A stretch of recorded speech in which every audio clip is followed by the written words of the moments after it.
তোমার অটোমেটিক্যালি ঠাকুরকে তুমি যদি ভালোবাসো, তাহলে তুমি তো তখন সতর্ক হয়ে যাবে যে ঠাকুরকে আমি আমার ধর্ম অধর্ম পাপ পুণ্য কর্ম সব দিয়েছি, আমার তো বেচারে পাপ করা উচিত নয়, খারাপ কাজ করা উচিত নয়, কারণ ঠাকুরকে আমি যদি ভালোবাসি তাহলে খারাপ জিনিসগুলো তো ঠাকুরকে আমি দিতে পারবো না।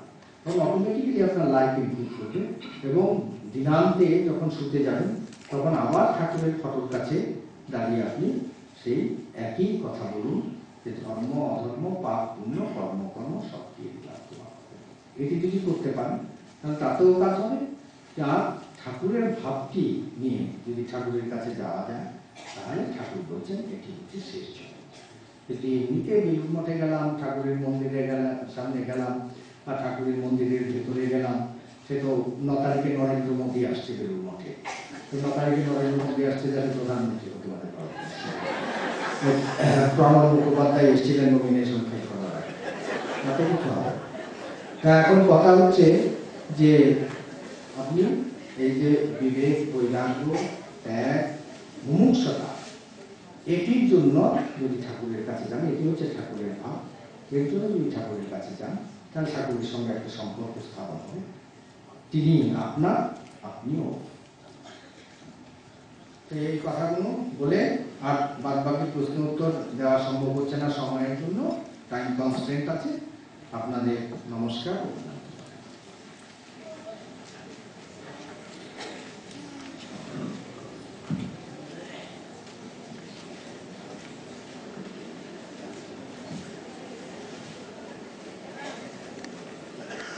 এখন আমাদের সামনে ভাষণ দেবেন পূজনীয় স্বামী অচ্যুতানন্দজি মহারাজ। বেলুর মহারাজের বিষয় শ্রী শ্রী মা এক অলৌকিক ব্যক্তিত্ব।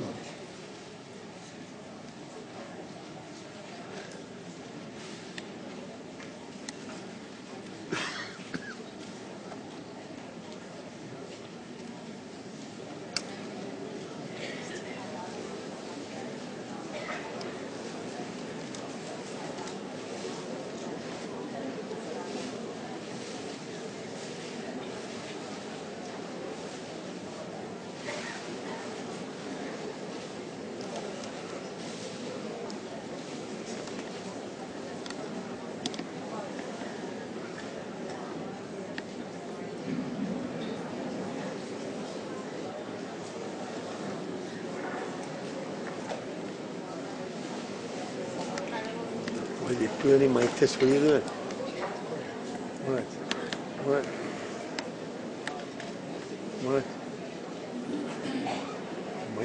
মাইকটা একটু पवित्रं चरितं यस्य पवित्रं जीवनं तथा पवित्रता स्वरूपिण्यै तस्यै देव्यै नमो नमः। এই Ramakrishna mission institute of culture বোলপার্কে আজকের এই ভক্ত সম্মেলনে আমাকে আমন্ত্রণ করার জন্য আমি এখানকার অধ্যক্ষ আমার পরম স্নেহভাজন স্বামী সুপর্ণানন্দজিকে আমার অন্তরে কৃতজ্ঞতা জানাই। আশ্রমের সব সাধু ব্রহ্মচারী ভাইদের আমার স্নেহ ভালোবাসা, উপস্থিত সব ভক্তবৃন্দকে আমার সশ্রদ্ধ নমস্কার। শ্রীরামকৃষ্ণ সাধনার সারভূতা প্রতিমা সারদা, শ্রীরামকৃষ্ণ কথামৃতের বাস্তব প্রয়োগ সারদা, শ্রীরামকৃষ্ণ প্রবেদিত একাক্ষরী মহামন্ত্র মা নামের সাকার আকার সারদা, সেই মা সারদার অলৌকিক জীবনের তার জপার্থিব ব্যক্তিত্ব, সেই সম্পর্কে আমাকে বলবার জন্য বলা হয়েছে। এটি আধ ঘন্টার বিষয় নয়, কিন্তু তবুও আমাকে মায়ের জীবনের বিচিত্র ঘটনাগুলি থেকে কিছু কিছু ফুল তুলে নিয়ে এসে মালার মতো নয়, একটা তোলার মতো মায়ের পায়ে নিবেদন করবার চেষ্টা করতে হবে। দুটি শব্দ, অলৌকিক আর ব্যক্তিত্ব। লৌকিক ব্যক্তিত্বের মধ্যে একটা কর্তৃত্ব আছে, যার মধ্যে খানিকটা অহংকার থাকে। আমি করছি, আমি করাচ্ছি, আমার কথা শুনবে। এটা লৌকিক ব্যক্তিত্ব, যেটার মধ্যে কিছুটা কর্তৃত্ব আছে। কিন্তু আজকের বিষয় অলৌকিক ব্যক্তিত্ব। অলৌকিক মানে লৌকিকতার ঊর্ধ্বে, যার বিষয় নিয়ে আমরা আজকে বসেছি আলোচনা করবার জন্য। তার জীবনে তার করুণা, তার স্নেহ, তার মমতা, সর্বোপরি তার যে অপার্থিব মাতৃত্বের মহিমা, সেইটি মায়ের জীবনের বৈশিষ্ট্য। যত ঘটনা মার জীবনে ঘটেছে, যত বিচিত্র পরিবেশ মার জীবনে সৃষ্টি হয়েছে, সবটার পেছনে একটি মাত্র বিষয় আছে, সেটি হচ্ছে মায়ের স্নেহ, মায়ের করুণা। এই স্নেহ আর করুণা, এইটি মায়ের শ্রীরামকৃষ্ণের দেওয়া মহামন্ত্র, মা নামের সাকার আকার। মা শ্রীরামকৃষ্ণের জীবনের উত্তরাধিকারী শুধু নন, তিনি তার জীবনের সমস্ত জীবনের পরিচালিকা। শ্রীরামকৃষ্ণ নিজে বলছেন, ও কি যেসে, ও আমার শক্তি। এই যে আমার শক্তি, শাস্ত্র সেটি বলেছে। আমি শাস্ত্র থেকে উদ্ধার করে শোনাচ্ছি, শক্তি আর শক্তিমানের সম্পর্ক কি। স্বয়ং মহাকাল বলছেন তার শক্তি মহিমা সম্পর্কে, কর্ত্রী কারয়িত্রী করুণগুণময়ী কর্মহেতু স্বরূপা। তিনি বলছেন নিজের গৃহিণী সম্পর্কে, তুমি কর্ত্রী, তুমি করাও, তুমি সবকিছুর করণ উপাদান, তুমি সবকিছুর মূল। এই যে পুরুষ প্রকৃতি বন্দনা গাইছেন, পরম পুরুষ পরমা প্রকৃতির মহিমা নিজের গলায় বলছেন, শাস্ত্র উদ্ধার করে আমি শোনালাম।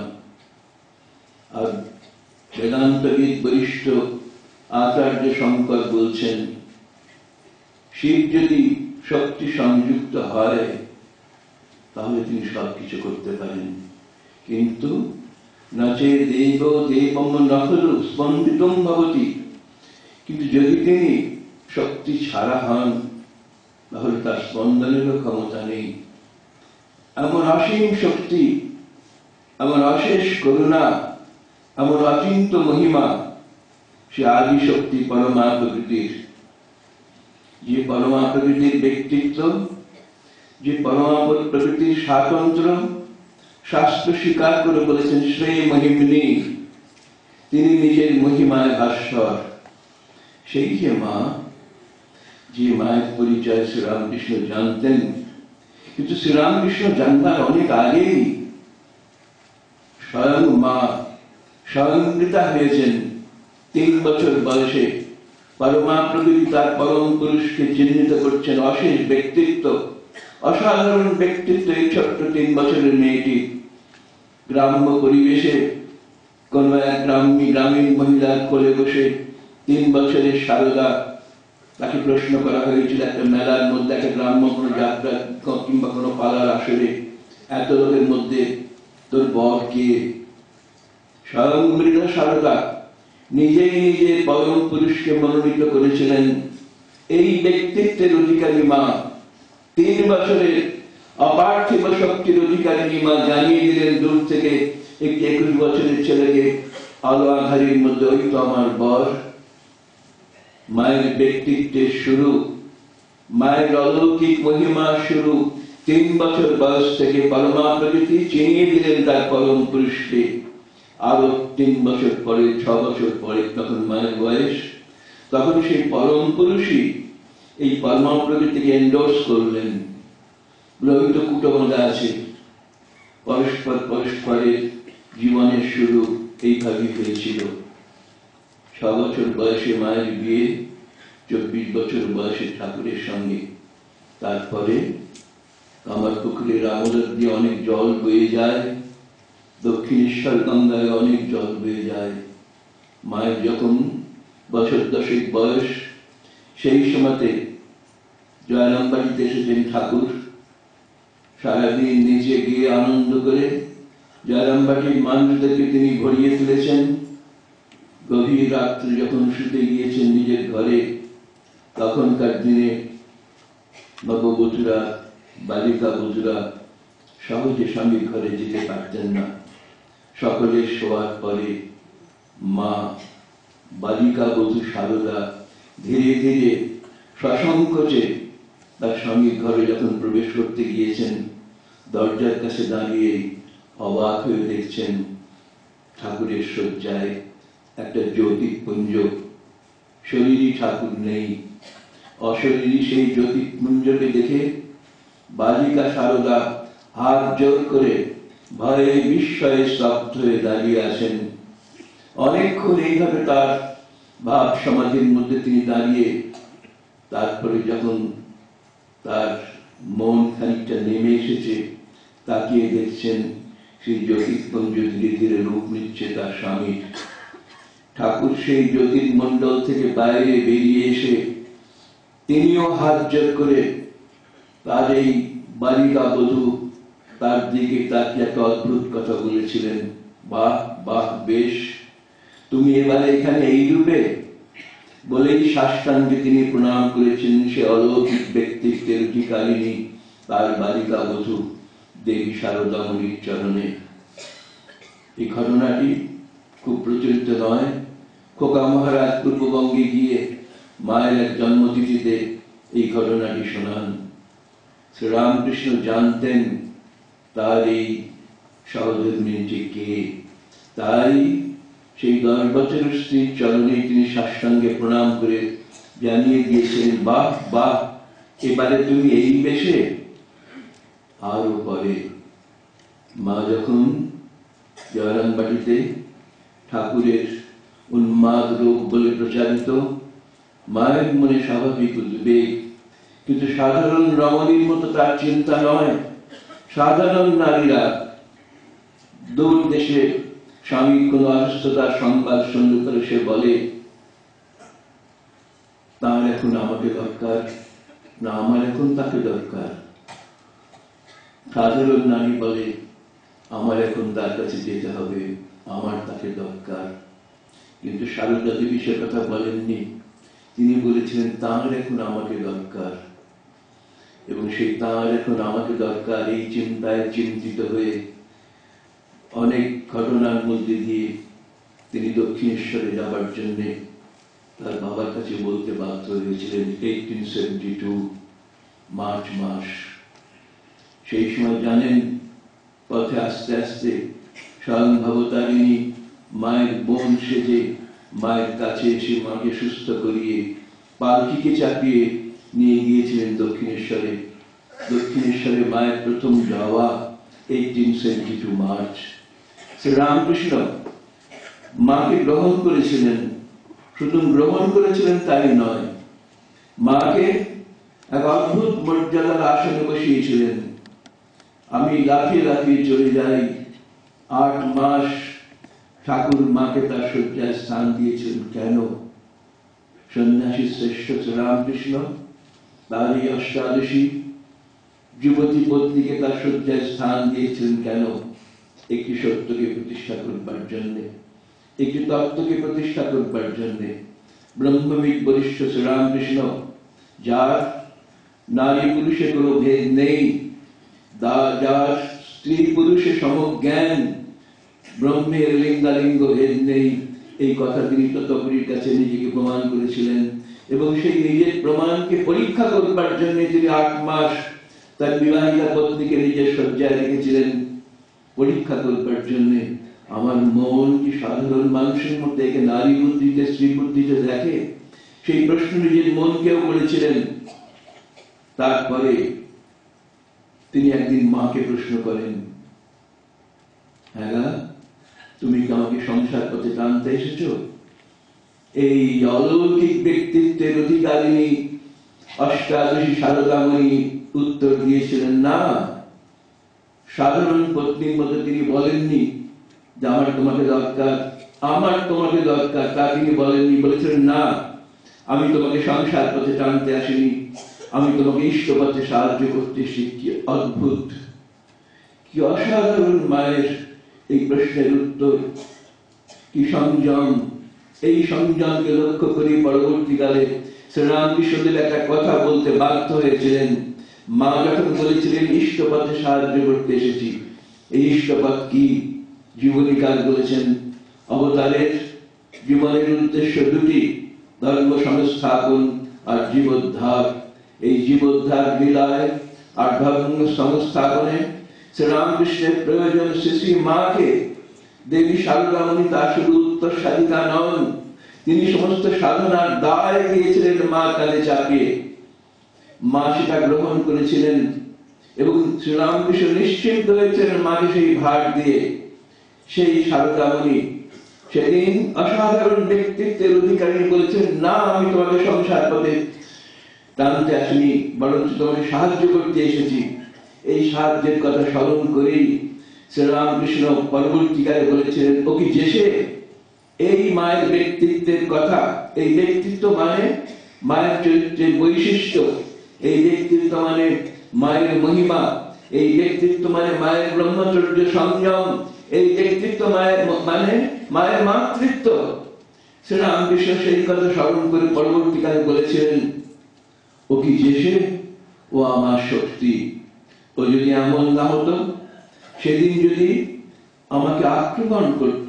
কোন দিন?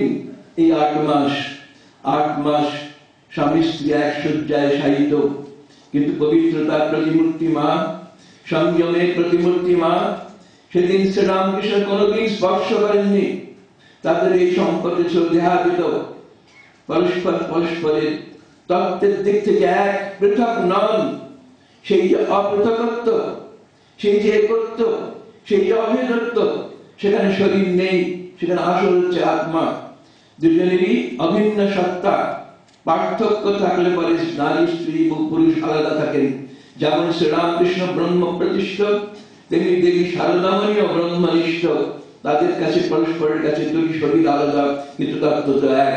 তাই ঠাকুর বলছেন, ও যদি এমন না হতো, সেদিন যদি আমাকে আক্রমণ করতো, তবে নিজেকে দেখিয়ে বলছেন, এখানে সংযমের বাঁধ ভেঙে গিয়ে দেহ বুদ্ধি আসতো কিনা কে বলতে পারে। কি অসাধারণ কমপ্লিমেন্ট! মায়ের ব্যক্তিত্বের প্রতি কি অসাধারণ শ্রীরামকৃষ্ণের মন্তব্য এবং শ্রদ্ধাপূর্ণ মন্তব্য। এই মায়ের অলৌকিক মহিমা, এই মায়ের অলৌকিক ব্যক্তিত্ব। সেই মাও কিন্তু ঠাকুরকে ছেড়ে কথা বলেননি। এটাও মায়ের ব্যক্তিত্বের আরেকটি পরিচয়। মা একদিন প্রশ্ন করেছেন ঠাকুরকে সেই 8 মাসের মধ্যেই, হ্যাঁ গা, আমাকে তোমার কি বলে মনে হয়? অদ্ভুত! একটা অষ্টাদশী গ্রাম্য অশিক্ষিত বালিকা, সে তার স্বামীকে প্রশ্ন করছে, আমাকে তোমার কি বলে মনে হয়? কে বলতে পারে এই কথা?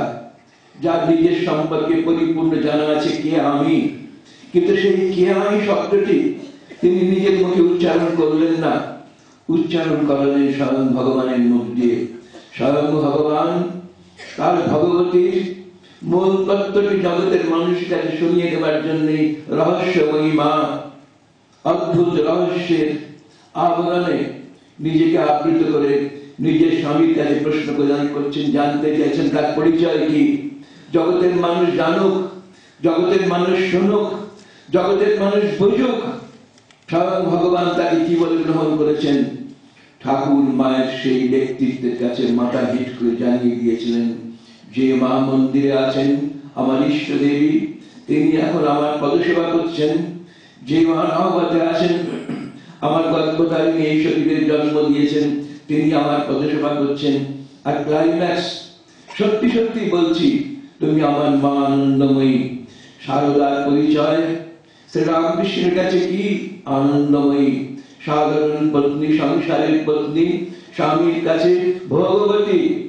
কিন্তু শ্রীরামকৃষ্ণের শারদা, তিনি জানতেন ইনি হচ্ছেন ভগবতী। সাধারণ সংসারের নারী, তার স্বামীর ভবনের ঈশ্বরী, কিন্তু শ্রীরামকৃষ্ণ জানতেন তার সারদা ভুবনেশ্বরী। ন গৃহম গৃহমুচ্যতে, গৃহিণী গৃহমুচ্যতে। সেই গৃহিণী কেমন? সে গৃহিণী হচ্ছেন সাক্ষাৎ জগদম্বা, সে গৃহিণী হচ্ছেন তার গর্ভধারিণী জননী, আর সে গৃহিণী হচ্ছেন আনন্দময়ী। এই আনন্দ এই বলতে বহু সময় লাগে। উপনিষদের সার পরব্রহ্মকে বলা হচ্ছে আনন্দ স্বরূপ। আনন্দম ব্রহ্মে দিব্যজানাৎ, আনন্দেন জাতানি জীবন্তি, এবং আনন্দেই শরীরের শেষ। সেই আনন্দই হচ্ছে মানুষের জীবনে পরমা প্রাপ্তি। স্থূল সূক্ষ্ম সবকিছুই শেষ কথা হচ্ছে আনন্দ। আর শ্রীরামকৃষ্ণের কাছে মা হচ্ছেন সেই আনন্দের ঘনীভূত মূর্তি। মা হচ্ছেন শ্রীরামকৃষ্ণের আনন্দ স্বরূপিণী। শুধু কি তাই? সংক্ষেপে বলি, শ্রীরামকৃষ্ণ এই অসাধারণ ব্যক্তিত্বের অধিকারিণী তার পত্নীকে তার সন্তানদের কাছে পরিচয় করিয়ে দিচ্ছেন কিভাবে। তিনি কাউকে বলছেন ইনি হচ্ছেন কে? ইনি হচ্ছেন এই মন্দিরে যিনি আছেন তার এক শিষ্য। তিনি বলছেন এই মন্দিরের দেবীর সঙ্গে ওই নহবতবাসিনী দেবীকে এক বলে জানবে। কাউকে তিনি দেখাচ্ছেন গঙ্গায় একটি মৃত শিশু যাচ্ছে, কাউকে বলছেন এতে যেমন গঙ্গা অপবিত্র হয় না, তেমনি এই নহবতবাসিনী কেউ জানবে এই গঙ্গার মতো পবিত্র, কখনো কোনো ময়লা তার শরীরে লাগে না। কাউকে বলছেন এখানে বসে যা ধ্যান করছিস, তিনি নহবত বসে রুটি বেলছেন। কাউকে বলছেন অনন্ত রাধার মায়া কখনে না যায়, কোটি কৃষ্ণ কোটি রাম হয় রায় যায়, সেই রাধা ওই নহবতবাসিনী। নানান ভাবে তিনি তার এই সহচরী, তার লীলা সঙ্গিনী, তার পরমা প্রকৃতির পরিচয় দিচ্ছেন। নানান ভাবে তিনি জানাচ্ছেন কে কে মা। ও কি যে সেও আমার শক্তি।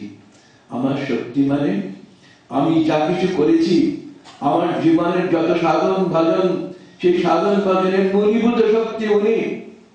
উনি আসেন বলি আমার থাকে এই আলো জ্বলছে চারিদিকে, এই যে আমার সামনে যন্ত্রের শব্দ করছে, এটা যদি এই মুহূর্তে যদি কারেন্ট চলে যায়, এগুলো সবই থাকবে, কিন্তু এই ক্রিয়া শক্তি থাকবে না। তেমনি শ্রীরামকৃষ্ণত্ব নির্ভর করছে দেবী সারদামণির ব্যক্তিত্বের উপর।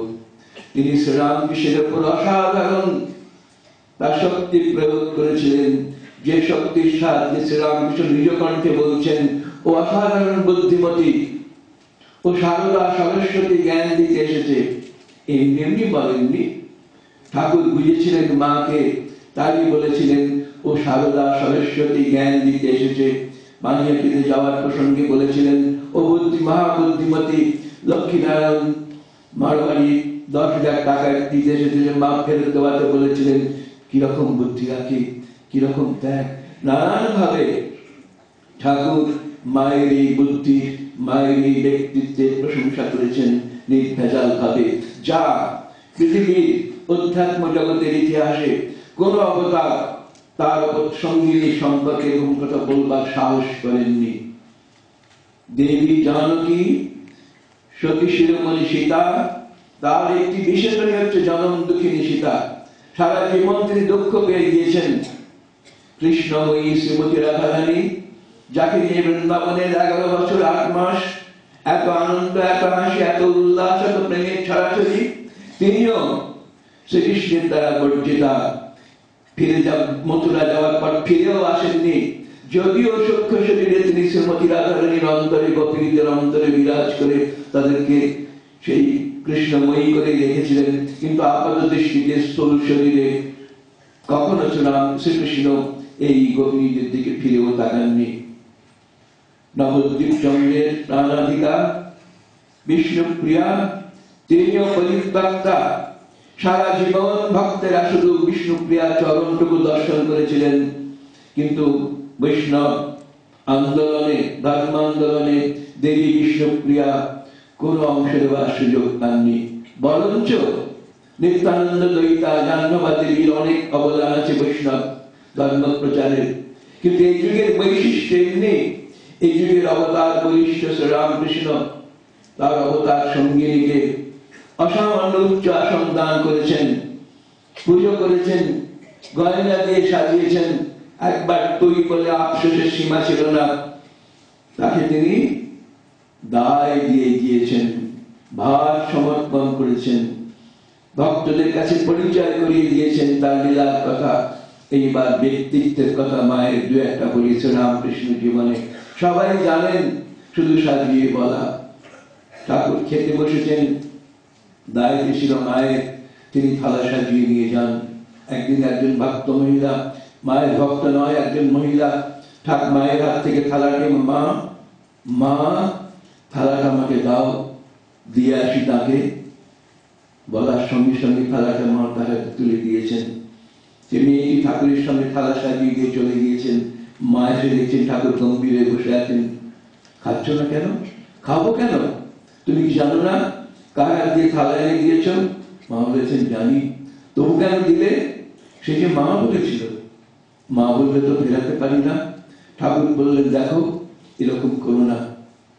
তখন মা বলেছিলেন ঠাকুর মনে রেখো এই মায়ের ব্যক্তিত্ব।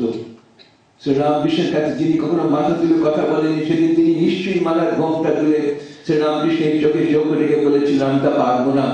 কেন পারবো না? যদি কেউ মা বলে আমাকে ডাকে তাকে ফেরাতে পারবো না। তার থেকে চরম কথা সেদিন ঠাকুরকে শুনিয়েছিলেন, ঠাকুর তুমি শুধু আমার একার নও, মস্ত বড় কথা, তুমি শুধু আমার একার নও, তুমি সতের, তুমি অসতের, তুমি পতিত, তুমি পতিতার, তুমি সকলের ঠাকুর। এই সকলের ঠাকুর বলবার সাহস মা রেখেছিলেন। অসাধারণ অলৌকিক ব্যক্তিত্বের অধিকারিণী মা ঠাকুরের মুখের সামনে দাঁড়িয়ে বলেছিলেন তুমি শুধু আমার একার নও। তার অধিকার তিনি ছেড়ে দিয়েছিলেন আর জানিয়ে দিয়েছিলেন যদি কেউ মা বলে তাকে ডাকে তিনি ঠাকুরকেও অস্বীকার করবেন। সেই কথা মা দক্ষিণেশ্বরে শ্রীরামকৃষ্ণের অবতার লীলায় তার পার্শ্বদের পরিচর্যার জন্য আছেন, তাদের খাবার তৈরি করেন মা। নানান রকম ভাবে তাদের নানান রসে তার সন্তানদের তিনি পরিতৃপ্ত করেন, যার যেমন রুচি তার জন্য সেই রকম খাদ্য তৈরি করেন। ঠাকুর একদিন গিয়ে জিজ্ঞেস করেছিলেন কখনো করে কাকে রুটি দাও? মা একটু বোধহয় গম্ভীর হয়ে বলেছিলেন ছেলেদের পেটের হিসেবে তুমি করো না, আমি জানি কার কখনাতে পেট ভরে, কার পরিতৃপ্তি কিভাবে আমি জানি। সেদিন ঠাকুর মাকে পরীক্ষা করবার জন্যই বোধহয় বলেছিলেন এখানে কি ছেলেরা তোমার কাছে খেয়ে ভোজ ভোজ করে ঘুমোবে না সাধন করতে আসবে? সেই দিন ঠাকুরের মুখ বন্ধ করে দিয়েছিলেন মা, দেখো তাদের সাধনের ভার আমি নিচ্ছি।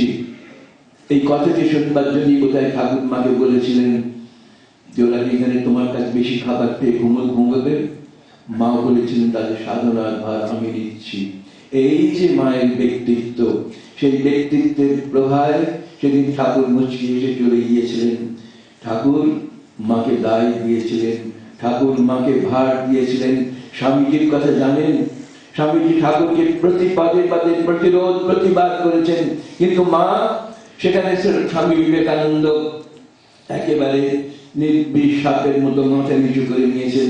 সেই ঘটনা লেগে যখন স্বামী বিবেকানন্দের ছিল দারুণ আবেগ, দারুণ উচ্ছ্বাস, লেগে যখন তিনি বেলুড় মঠ বিক্রি করে দেওয়ার সংকল্প করেছেন, খবরটা মা পেতে যেদিন মা বলেছেন সে কি নরেনকে বলো এই জমি যখন নেওয়া হয় তখন সংকল্প করা হয়েছিল আমার নামে, উৎসর্গ করা হয়েছিল ঠাকুরের নামে, এই জমি বিক্রির অধিকার নরেনের নেই। আর তাছাড়া একটা রিলিফের একটা প্রেগনেন্সি বেলুড় মঠ চলে যাবে। বহু দূরদৃষ্টি মায়ের বলে কত যুগ যুগ ধরে কত ভক্ত আসবে, কত সন্তান আসবে সংসারে, যারা জর্জরিত সন্তান এখানে এসে শান্তির আশ্রয় নেবে, আর একটা রিলিফে এই বেলুড় মঠ বিক্রিয়তা হয় না। মায়ের এই অসাধারণ দূরদৃষ্টিতে, মায়ের এই ব্যক্তিত্বতে, মায়ের এই অসাধারণ ব্যক্তিত্বতে সেই নরেন্দ্রনাথ যিনি ঠাকুরের কাছে কোথায় কোথায় প্রতিবাদ করেছেন, মা তারিফ করেছেন, ঠিকই তো, আমি তো বুঝতে পারিনি। সেই দুর্গা পুজো নরেন প্রমাণ করতে চেয়েছিলেন উত্তরপাড়া ব্রাহ্মণদের কাছে নিষ্ঠার পুজো কাকে বলে আমি করিয়ে দেখব। রঘুনন্দন শিরোমণির পুঁথি অনুযায়ী নবম ব্যায়াম পূজায় দেবী কৃত্বা রুধির কর্তবম, এমন বলিদান হবে পুজোতে সমস্ত জায়গায় রক্তে কাদা হয়ে যাবে। খবর গেল মায়ের কাছে। মা বলে, সে কি, এটা যে সন্ন্যাসীর মঠ, তোমরা না প্রতিজ্ঞা করেছ জগতে সব জীবকে অভয় দেবে, তোমরা এখানে বলিদান করবে। তাছাড়া এই আশ্রমেতে, এই মঠেতে কত থাকবে, কত মানুষ আসবে, যারা এই রক্তস্রোত দেখে তোমাদের উপর শ্রদ্ধার পরিবর্তন হয়তো ভয়, হয়তো অন্য কোনো মনের ভাব জাগবে, তাই বেলুর মঠে বলিদান হবে না। মাতা হেট করেছিলেন নরেন্দ্রনাথ। এই ব্যক্তিত্বের কাছে, এই অলৌকিক ব্যক্তিত্বের কাছে মাথা হেট করেছিলেন নরেন্দ্রনাথ। এরকম বহু ঘটনা দেওয়া যায়, সময় নেই, আমি একটি ঘটনা দিয়ে শেষ করব। মায়ের কাছে একজন মিলিটারি ভক্ত নয়, একজন মিলিটারি অনেক দিন দূর থেকে এসে শুনেছে জয়রামবাড়িতে একজন মা আছেন, তার অদ্ভুত ক্ষমতা। সেই মিলিটারি মায়ের কাছে এসেছে। যখন এসেছে তখন মায়ের কাছে অনেক ভক্ত বসে আছে, মহিলা ভক্ত। সেই লোকটি এসে মাথার টুপি, তখনকার দিনে বড় অফিসারদের কোমরে তরোয়াল থাকতো, তরোয়াল, ব্যাজ এই সমস্ত খুলে মায়ের পায়ের কাছে বলছে, মা শুনেছি তুমি সবাইকে তোমার ছেলে বলো, আমাকেও তোমার ছেলে করে নেবে? মা বলে, হ্যাঁ, সবাই তোমার ছেলে, তুমি আমার ছেলে। তখন সেই মিলিটারি বলল, মা আমি কিন্তু সাধারণ ছেলে নই, আমি করিনি হেন পাপ নেই। এই বলে সে অকপট ভাবে, নির্গলিত ভাবে তার পাপের কাহিনী মাকে শোনাতে লাগলো। যত দুষ্কৃতি সে সারা জীবন ধরে করেছে, যত পাপ সে করেছে, সব নির্লজ্জের মতো মাকে শুনিয়ে যেতে লাগলো। মা বোধ হয় তার ঘোমটাটা সেদিন তুলেছিলেন, তুলে সেই দুষ্কৃতি সন্তানের চোখের দিকে চোখ রেখে তার এই বিষ তিনি গ্রহণ করছিলেন। অনেকক্ষণ বলার পরে, কিন্তু যখন সে বলছে, সব মেয়ে ভক্তরা মাথা হেট করে বসে আছে, অনেকক্ষণ বলার পরে সে ছেলেটি মাকে বলল, মা একটা শোনার পরে তুমি আমাকে নেবে তোমার ছেলে বলে? মা তাকে ফিরিয়ে দিলেন না।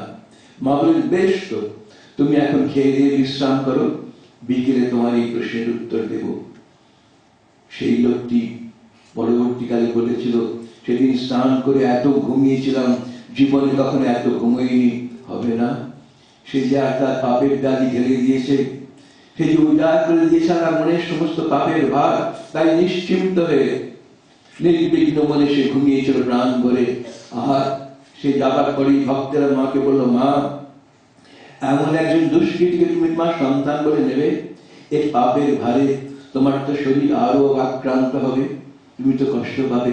তখন মা শুনিয়েছিলেন, অলৌকিক ব্যক্তিত্বের অধিকারী অপার্থিব করুণাময়ী মা শুনিয়েছিলেন, ওর এখন সময় হয়েছে, তাই তো ও এখানে এসেছে।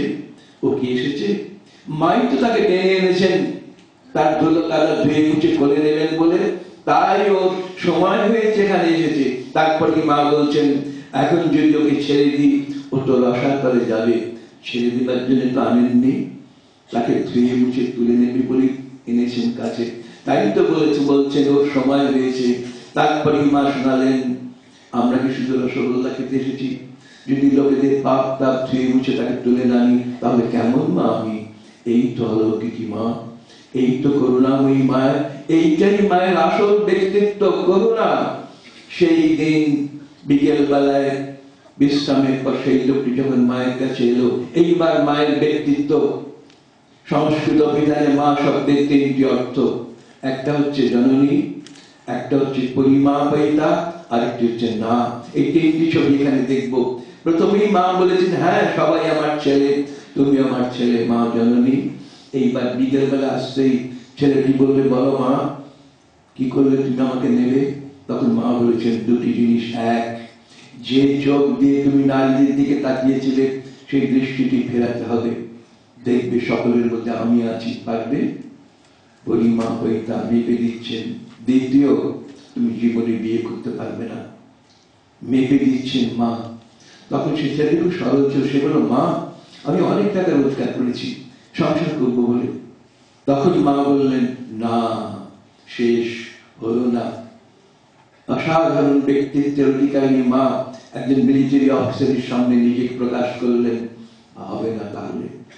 এইবার ছেলেটি তো মায়েরই টানে এসেছিল, সে তখন কিছুক্ষণ মায়ের মুখের দিকে তাকিয়ে থেকে হঠাৎ হাঁটু গেড়ে মায়ের পায়ের কাছে বসে দুটি পা জড়িয়ে ধরে বলল, মা, আমার ক্ষমতা নেই, আমি বলি আমি পারবো, কিন্তু আমি জানি তুমি আমাকে দয়া করে টেনে নিয়ে এসেছো। এখন তোমার কোলে রাখা ওই হাত দুটি যদি আমার মাথায় দিয়ে আমাকে বলো তুমি পারবে, তোমার ভরসা আমি বলতে পারি আমি পারবো, আমার ভরসা নেই। মা তো এইটাই শুনতে চাইছিলেন। অসাধারণ করুণা, অপার্থিব প্রেম সব কাদা ধুয়ে মুছে করে নেবার জন্য তাকে টেনে মা বললেন, তার মাথায় হাত দিয়ে আশীর্বাদ করি তুমি পারবে। এই ব্যক্তিত্ব, এই অলৌকিক প্রতিভায় মা সন্তানের জীবনের মোড়টি ফিরিয়ে দিয়েছিলেন। আমার সময় হয়ে গিয়েছে। মায়ের এই মহিমা, মায়ের এই ব্যক্তিত্ব, মায়ের করুণার আরেকটি নাম, মায়ের স্নেহ মমতার একটি নাম, পবিত্রতার স্বরূপিণী মা আমাদের কাছে যে অলৌকিক জীবন রেখে গিয়েছেন, সে জীবনের মহিমার কথা সারাদিন আপনারা শুনেছেন। রামকৃষ্ণ বিবেকানন্দ সারদার ভাব প্রবাহে আপনারা আপনারা স্নাতক, আপনারা নিশ্চয়ই পরিতৃপ্ত। আর শেষ মুকালে মায়ের কথা দিয়ে মায়ের বক্তব্য শেষ করি। আমি একটু কবিতা ভালোবাসি, তাই কবিতা করে বলছি মায়ের একটি আশীর্বাদ, যেটা আমাদের সারা জীবনের সঞ্চয়। আজকে এই বক্ত সম্মেলনের শেষে সেই মায়ের আশীর্বাদ মাথায় নিয়ে আমরা ফিরে যাই। মা বলছেন, মোর ভালোবাসা আর আশীর্বাদ সকলের দলে আছে, যারা আসে নাই, যাহারা আসিবে, আর যারা আসিয়াছে, সব সন্তানে আমার এ কথা জানিয়ে দিও মায়ের শুভ বারতা। আমি ঘোচাবো সকলের ব্যথা, আদরে জানিয়া কাছে অলৌকিক ব্যক্তিত্ব মায়ের অসাধারণ আশীর্বাদ। নমস্কার।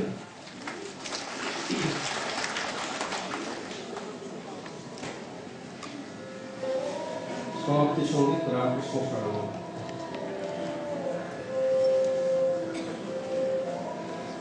রামকৃষ্ণ শরণম, রামকৃষ্ণ শরণম, রামকৃষ্ণ শরণম শরণে, জয় জয় রামকৃষ্ণ শরণম, রামকৃষ্ণ শরণম, রামকৃষ্ণ শরণম শরণে।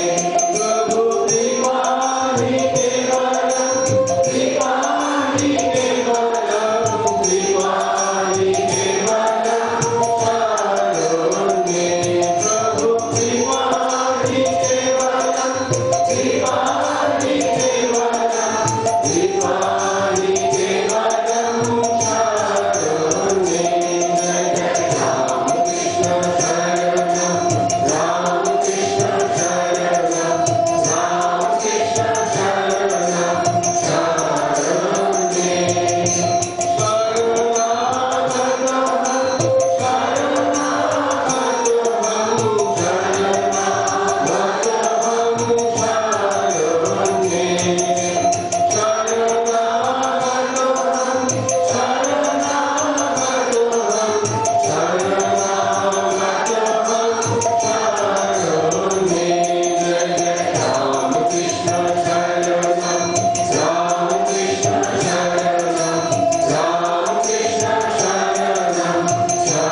আমাদের ভক্ত সম্মেলন আজকে এখানে শেষ হলো।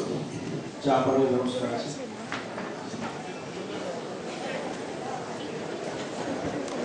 আজকে এই অনুষ্ঠানকে সফল করতে যারা আমাদেরকে আশীর্বাদ করেছেন, উৎসাহ দিয়েছেন, সেই সমস্ত পূজনীয় মহারাজদেরকে আমাদের ইনস্টিটিউটের তরফ থেকে শ্রদ্ধা এবং প্রণাম জ্ঞাপন করি।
जय